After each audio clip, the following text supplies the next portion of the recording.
il faut dire que ce centre que nous venons d'inaugurer, ça a été vraiment quelque chose que nous avons réfléchi depuis très longtemps. Nous, en tant qu'organisation à but non lucratif qui accompagne les personnes en situation de handicap, en particulier les victimes de mines, on est resté très longtemps à observer la situation, à accompagner les victimes. Mais à un moment donné, on s'est rendu compte qu'il fallait mettre quelque chose qui est conforme au rythme de la modernité. C'est-à-dire que permettre aux gens aujourd'hui de pouvoir bénéficier des appareils de dernière génération. Et ce que nous avons constaté ici, ce n'est pas parce qu'il n'y avait pas de service de tutelle, ou ce que nous avons fait, ce n'est pas pour substituer déjà les services de compétences qui existent. Mais nous avons pensé qu'il faut mettre en place cette initiative qui est conforme, par exemple, avec la nouvelle technologie de fabrication de jambes artificielles, pour essayer d'entrer en complémentarité avec les services qui sont déjà disponibles. Donc l'idée, ce n'est pas de remplacer déjà les services qui sont, mais c'est de travailler en complémentarité avec ces centres.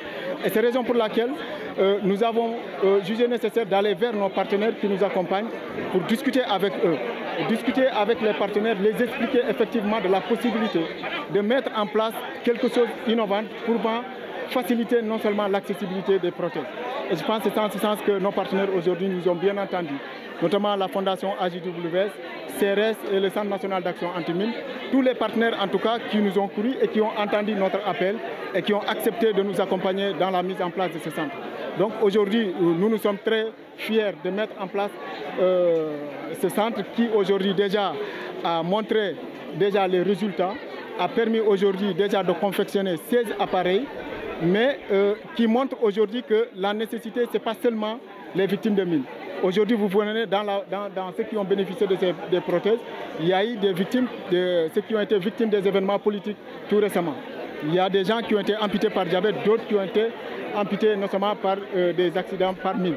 Donc c'est un centre aujourd'hui qui est ouvert, qui est tout le monde, qui aujourd'hui en tout cas doit faire l'objet en tout cas d'une référence dans la sous-région. Parce qu'il faut le dire, depuis 2015, c'est nous qui amenons les victimes, les personnes en situation de handicap du Sénégal, de la Casamance, pour amener vers la Guinée-Bissau.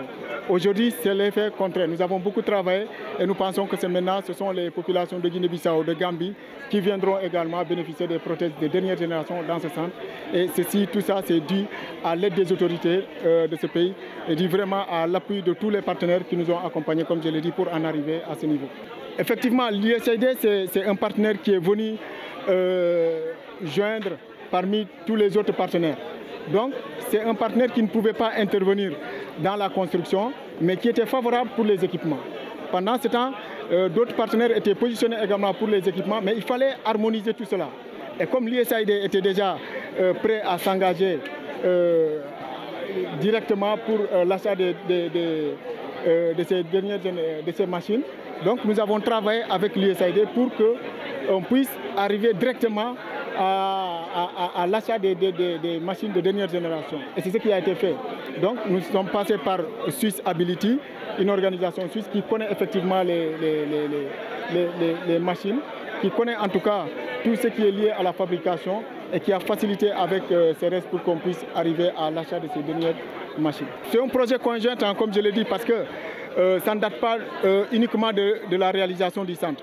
Nous avons commencé d'abord par la prise en charge des victimes en Guinée-Bissau. Nous avons commencé la construction, nous avons commencé les équipements, les transports.